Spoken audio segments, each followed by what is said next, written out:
What up, y'all? It's the big homie Erik Tee, man. You already know what it is, man, and y'all know this guy. I almost don't even have to introduce him, but I'm honored and just happy to have him in the house with me, man. I've had him on the radio with me back when I used to do radio on Lake Charles, so that's about 15 years ago. 15 years. This guy had the clubs from Delta Grand to Festival City popping, all the way down I-10, Rambo. This guy right here. Man, shout out to my guy, K Chill. What up, man? Thank you, Eric, man. Thank you for having me. And man, I just want to say, out of the 15 years I've been knowing you, 15 or more years, you always stay consistent with being a genuine person. Thank you, bro. I just want to tell you that, like, we may not talk every day. We might talk once a year, but you have always stayed the same person you have been throughout all of those years. That's hard to find. That's hard to find genuine. That's why you still in the seat that you're in with media, is because you have never changed. And that's from me knowing you for all of them years. I'm talking about it ain't changed a lick. Man, I got a little bit older, got a few grays now. and I want to say this. When I was doing music and it started slowing down, I knew better than to call my partners or call my connections with some lukewarm music that wasn't working no more. I got you. Trying to ask you to force this to people. I just was smart enough to know, don't call nobody right now, because what you're doing right now, you don't even think that it's going somewhere. Right. And that's what people got to start realizing, to be real with themselves. Sometimes people not being real with themselves. Right. And so the thing is, if I got something that I'm kind of not really, I'm okay with, I don't need to be calling you and bothering you about that, because you work on a major radio station. Man, we ain't got time to be pushing this here on here. Here it is. We got this big star that we just finished playing, and now you want me to slide you in there at 12 noon with this lukewarm song. I got you. You see, no, I know you're laughing, but it is real though. I always was the person to know not to call you or anybody else with that foolishness until it was time again. I had to go recreate myself, which is what got me back in the seat where I am with you. Right. See what I'm saying? Right. I had to recreate myself. If I'm giving out anything that's worth something, y'all in media will see it. We all see everything what's going on. If it's worth something, y'all will see it. Y'all gonna let me know when it's my time to come on back up here. That's true. See what I'm saying? I shouldn't have to force my way up here. You see what I'm saying? Y'all let me know when it's time, and that's what I learned in life. You just got to be patient. And if you be patient and don't stop with what you're doing, it's going to come back around. But when it come back around, it may not come back around with the same thing that you was doing, but it'll come back around, but it may come back around and you a whole different invention now. Right. That's the thing. Man, this dude gave y'all some gems, bro. I'm telling you. And I got to confirm, for the 409 Media Mixer that's coming to Beaumont real soon. Keep listening up for more details. Let's go. So, like I said, people know you from the movies, man. We got to give you a shout out. Of course, you did The Cleaners. Did The Cleaners 2. You also did Welcome to Fat Bellies. You did When the Country Meets the City. You did like Powerball. Like, man, you like the king of Tubi when it comes to comedy. I'm just grateful for the opportunities that I did have. Right. That was an opportunity that SS Films gave me, and we filmed those movies and put those movies out, and it actually helped me grow to the next level. You know what I'm saying? And sometimes your people want to see you on the TV or on the big screen. And I'm just grateful for the opportunities that I had, because nobody can do what they're doing alone. Like you can say you did this, you did that, but you did not do none of this alone. So I just like to issue out people their flowers along the way. You know what I'm saying? And you played a part of all the way up till now, because had you wouldn't have been in radio at the time when I was out here with CDs and handing out CDs and all of that, you gave me that opportunity, which I use all of that up till now, still using some of those, still out here putting out flyers on desktops and stuff like that because of those days. Man, so now you've been out here doing shows. Big shouts out to Uncle Lug. I know you guys That's my brother. Partners out there. But we had him here in Bowline right around Christmas, before Christmas. You over here. Big shouts out to Super MC, Ray, etc. So we got to talk about it first of all. For people to want to know, how did the name K-Chill come about? How did that name come about? Man, I was like 14 years old. Laying in bed at my mom and dad's house one night, and I was looking for a rap name, and I had like a little rap name, but it wasn't really what I liked. It K-Chill hit my mind. Man, when I tell you, I put out my first rap song in the stores on a cassette. It was 1993 when I did that. Wow. Yep, that thing sold 4,000 units. And that was all independent, by the way. That was all independent. I drove to the distributor. The distributor said, this is going to be hard because you don't have no barcode on the cassette. So we don't have a physical way to scan this, you know what I'm saying, because of sound scan and all of that. That man looked at me and was like, because you 15, 16 years old, I got my cousin to drive me to the distributor.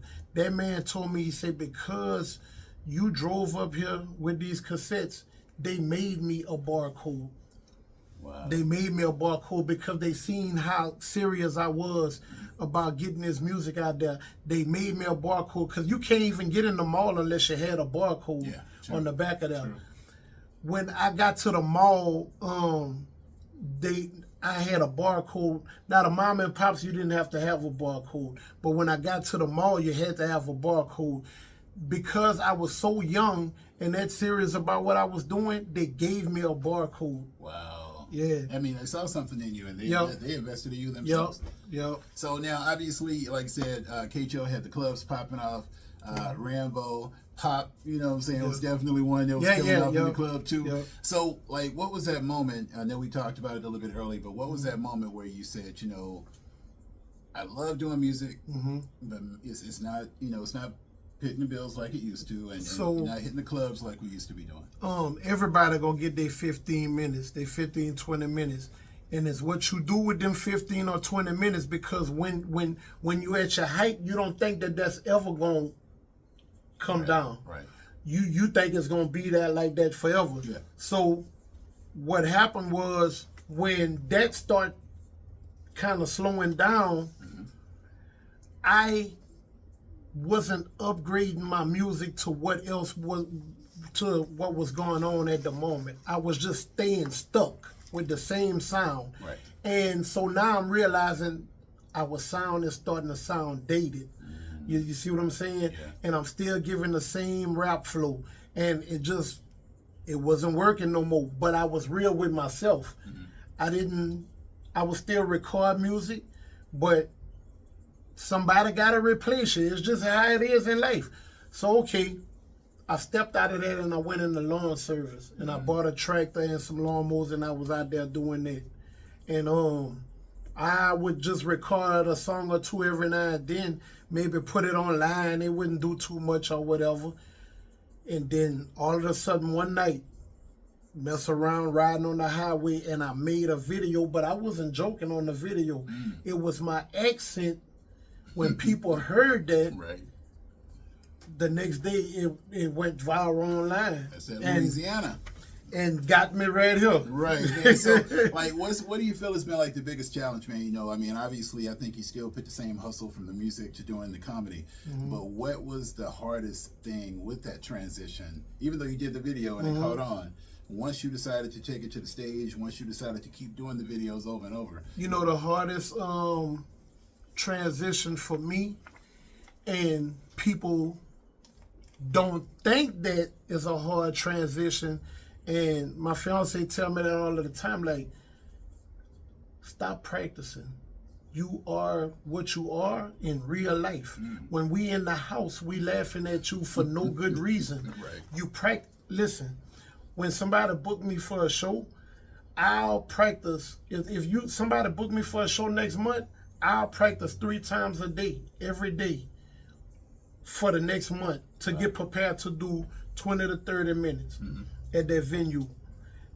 I practice insanely because that's the hump that I'm trying to get over. You can't get over the hump of trying to be funny. It's either it is or it ain't. Right. It's no in between with funny. It's either it is or you ain't. That's when I had to realize, I said, hold on. I can practice not as hard, because when I would practice and rehearse for them shows, I would go into the show too robotic. See what I'm saying? Because of the rehearsing. Yeah, I got you. And then one night I said, okay, hold on. Let me just go out here. I just want to try something. I just went out there and stood up with what I had on. Yeah. They dying laughing in there, and that gave me my fuel right there. I didn't do none of what I practiced and put them on the floor. And I'm like, man, I'm fighting my own self. Right. Sometimes you have to get out of your own head. You have to. That was the part that I had to overcome with the rehearsing too much. Yeah. Comedy is no real way to get to people to make them laugh. Right. I'm so retarded with it. If I forget the joke, I go in my book bag and put my tablet out and say, hold on, y'all, I forgot what I was going to say. Okay, we talking about funerals right here. Okay, let's go. No, this ain't no way to make you laugh. You see how you laughing? Right? It ain't no way. The approach to make you laugh is no certain way. So when a comedian will tell me you're not a real comedian, if they would, you're not a real comedian. What is a real comedian? As long as I make them people in here laugh that paid their money, that's what they want. I'll forget a joke and go get my tablet out and open it up. Okay, this way I know y'all ain't thought how slow I was going to memorize all this stuff. Man, I'm sorry, dude. Yeah, that's true though. I just gave you a joke. Yeah. I just did a part of a set. Yeah. And you laugh. I don't believe you're faking with me. No, it's not. You see what I'm saying? But you're being yourself on stage. You know what I'm saying? So I think that's what I had to overcome, being a robot. Yeah. They were still laughing being a robot because of how I was dressed already. Right. But I had to loosen up. And it took my old lady to tell me that. She's like, hey, stop doing that. She said, just go in there. You're already dumb. Yeah. Just go be that, and that's it. Don't worry about what you're fixing to say next. Yeah. Just go in there and go be that. Listen to you. And man, you know what? When I start doing that, that's what made it. Yep. That's what made it work. So, as far as where do you get your material? How do you decide? I said, I know you kind of go to different places. I honestly say, is a gift. But I'm gonna tell you why. I don't think about it. When I'm ready to pick up that phone and go, I'll take this phone and I just cut it on and start. Something might hit me. I might see something. Yeah. But I don't format it. That's how I know it's a gift. Because at any given moment, if I walk in somewhere and somebody spot me, I already know I got to be in character mode. Right. I done found what's funny in here as soon as I open up the door. I look at everybody. Yeah. I done scanned the whole building already.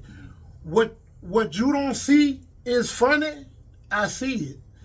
You don't have time to see it because you in the everyday bustle of what you do. Right. This is all I do all day long is look for funny. So let's say me and you will go eat somewhere. I done walk in, I done seen something funny already. You don't think it's funny because you have this going on. You know what I'm saying? Yeah. You got your own way of. All I do is live for funny every day. So when me and you walking there, I'm looking at stuff differently. And when I point it out to you, you'll start laughing because you didn't see it. I seen it because I live for that every day. Yeah. I'm riding around looking, even something. It be some time more later show me something serious on the phone. Yeah. And I gotta walk away because I don't want to point out what's funny in this right here, Right. because this ain't no laughing matter right now. Man, so look, go ahead. Mama Lady showed me a video this morning with a sheriff. This is a real video. A dude jump out his car and start running across a cornfield, and the sheriff, boy, that boy must have ate a bunch of places a cowboys do or whatever. That boy, this big out there trying to run in them stairs and Adams across that cornfield, and that boy went cut a 360 flip in that cornfield. Now this is news for real, now. News for real. And I'm trying not to laugh because this here is something serious. Right. And bro, we had to bust out laughing at something ain't got no business laughing at. It was funny though. But that's what I do that every day. Right. If this gonna be a career that I walk around every day looking to find what's funny. Right. Man, Yep. look, bro. So, all right, what do you feel has been like one of your proudest moments up to this point? Man,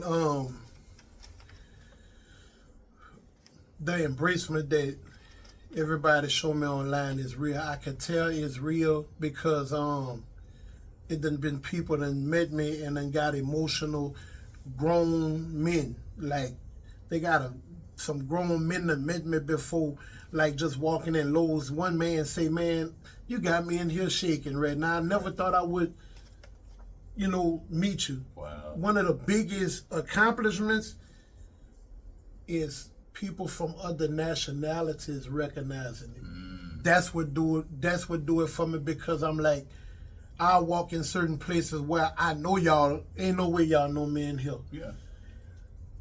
And when they acknowledge that, I'm like, okay, it's real. It's real now, because when you can get other nationalities to start paying attention to what you have going on, Right.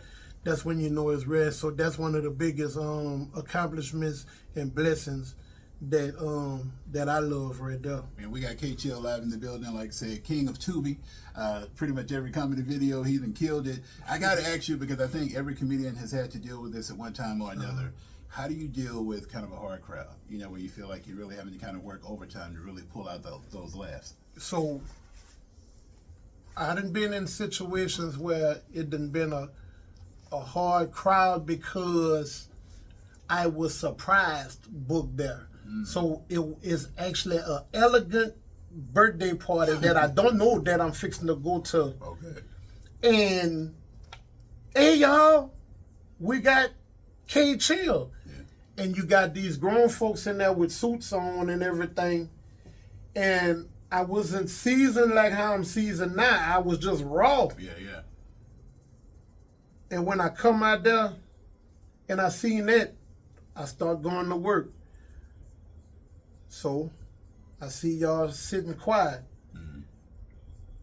Man, I had a robe on, and I had some little Speedos pull up with that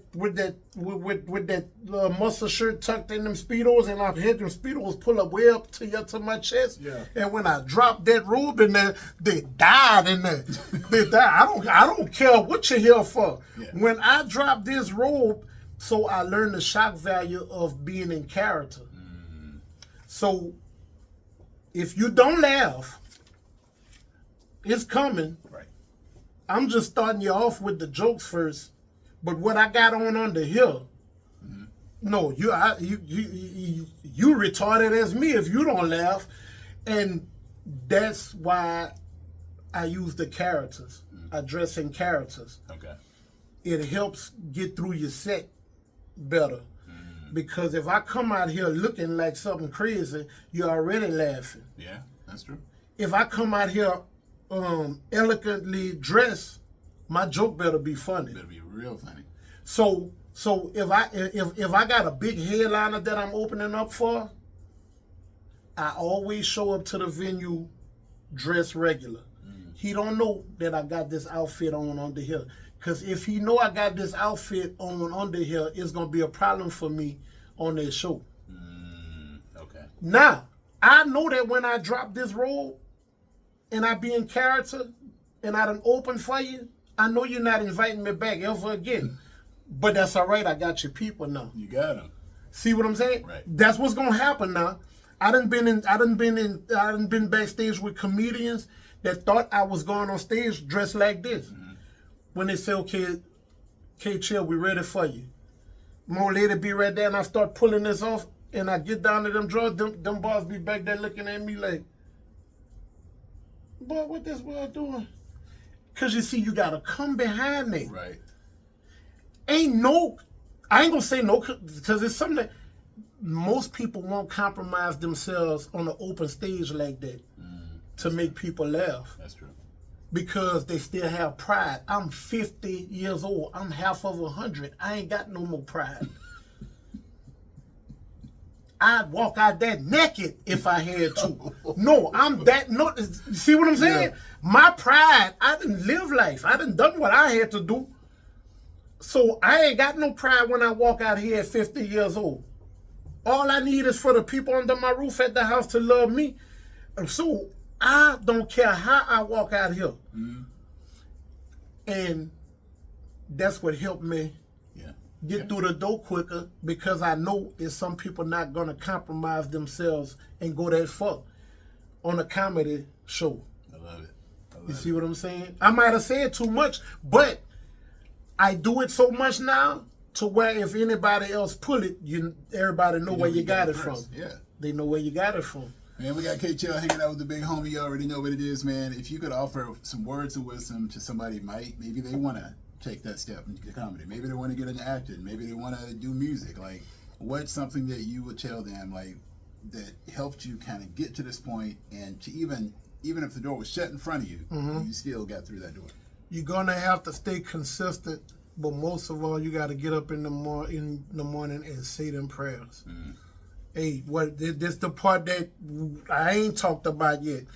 I say my prayers in the morning, and I say my prayers throughout the day. I just tell God, thank you for where you got me at. I'm not asking for nothing every day. I'm just saying I appreciate, thank you for all of the blessings that you're giving to me. I don't say scriptures. I talk directly with God. Right. My form of prayer might be different from everybody else, but my form of prayer is going in a quiet room, and I talk directly with God, and I tell him, thank you for where you got me at, and for the blessings that you have given me. And you're going to have to come from that prayer, and then you got to go apply the work. Because once you apply the work, he going to multiply that for you. But he needs to know that you're serious about that. That's true. So when I leave prayer every day, I'm going straight to content. Me and my fiance, our little boy, I tell him, hey, get that camera out when after you do your homework from school, get that camera out. We got to start shooting some more scenes. Right. I have the whole house getting dressed in the evening, right. shooting movie scenes. You know what I'm saying? Like, and so what the people see is a lot of work going on behind that. Mm-hmm. Me and her staying up till 3 or 4 sometimes in the morning. We got to get them kids up, get them to school. Man, we back at the content. We got a lawn care service. I'll still go out there and get on that mower or that tractor because he'll go to thing. The people met me pulling a tractor. Mm. I became this pulling a lawnmower and a tractor. Mm. I don't ever want to separate myself from people to where they can't resonate with me no more. Right. I might still pull up and cut your yard with them. I might still do it because I don't want you to not resonate. That's why you love me, is because you resonate with me being an everyday, average person. Even though they might not look at me like that. Mm-hmm. Like my old lady won't even let me go in Walmart at this point. No. Like I gotta, they'll go to the store for me because they already know it's the. Yeah. And I love the people, so I'm ready to accept all of that. But you can't stop with what you're doing. And if you keep doing something for a year, 2 years at a time, every day, something gonna happen because you perfecting that now at this point. Right. Like you the best at that. You know, a lot of people say, well, man, music done slow down. Well, are you doing it every day? Right. Yeah. All day? because you're gonna become the best at that at sooner or later, and somebody gonna love you for that. Gotta be consistent. And that's what it is. You have to stay consistent. Gotta stay consistent. If you don't stay consistent, people gonna think you're playing.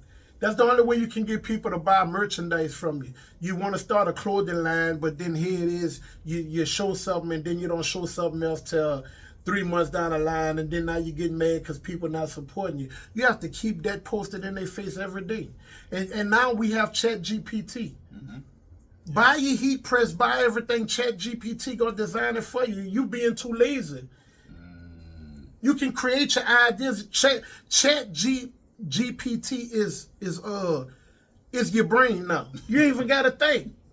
Type it in, or if you don't feel like typing, talk to it. Yeah. It'll create your design. Put that on the cup, sell it. Put that on the shirt, sell it.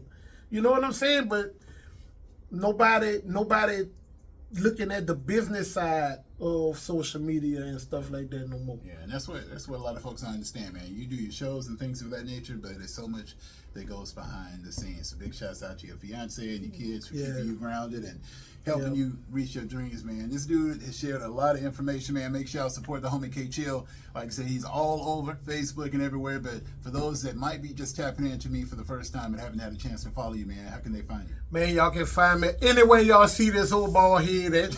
Anyway, K Chill _ on Instagram, or just type in K Chill on Facebook or Instagram. You'll find me. You'll see I don't look like nobody else. Like him. K Chill, man, I appreciate you. Man, no, thank you, Eric, man, and thanks for the friendship, man. You know, I'm gonna say this before we leave. Yeah. Thank you, bro, for not changing who you are, even when we ain't talked in forever. Yeah. You know what I'm saying? Yeah, man. Because we grown men, we got families, we have a lot of things going on, and the thing is, I never wanted to bother you and not have the right material. Right. You know what I'm saying? Because good people, you don't want to run your welcome out with good people. You know what I'm saying? And I know you probably get that a lot. You know what I'm saying? Like, hey man, help me. Yeah. You have to help yourself first in order. If you helping yourself, I could throw you the alley hoop. Yeah. But can you slam dunk it if I throw you the alley hoop? If not, I'm wasting my time too. Right. And we grown now. I'm half of 100 years old. I ain't got time to be playing, and I ain't finna waste your time. Yeah. Cause I'm sure you're with me. You all right then? Okay, all right. Right there. Yeah. I done paid all this. I'm green leg. I'm just letting you go. Man, I done sprayed dye on you to come get on your show. And all this be white during the week, y'all. No, all this be white. I went paid that before I got up here. This good boy, y'all check him out. Where you gonna be at? I know you got a show coming up at G-Bulls. I'm gonna be hosting comedy nights there once a month at G-Bulls in Lake Charles. This month on February the 28th, that's a Saturday night. I'm gonna be at G-Bulls. We got a comedy night at G-Bulls. And also I wanna say, man, radio is very much needed, just like social media. Definitely. And man, I want to shout out to all of your people in Beaumont. I can't wait to get over there in Beaumont with y'all. It's coming. Yeah. So man, y'all can find me anywhere on social media. Man, check it out, bro. The homie K Chill hanging out with the big homie. You know what it is, man. Thank y'all for tapping in. Come on the count of 3. Yeah. 1, 2, 3. I know you lying. Let's go, man. It's a big homie. You know what it is, man. Magic 102.5, man. We gonna be doing this on a regular basis, man. So you know, y'all tap in with me. You never knew who I might have up in here, but chill, man. I appreciate you, bro. It's all love, man.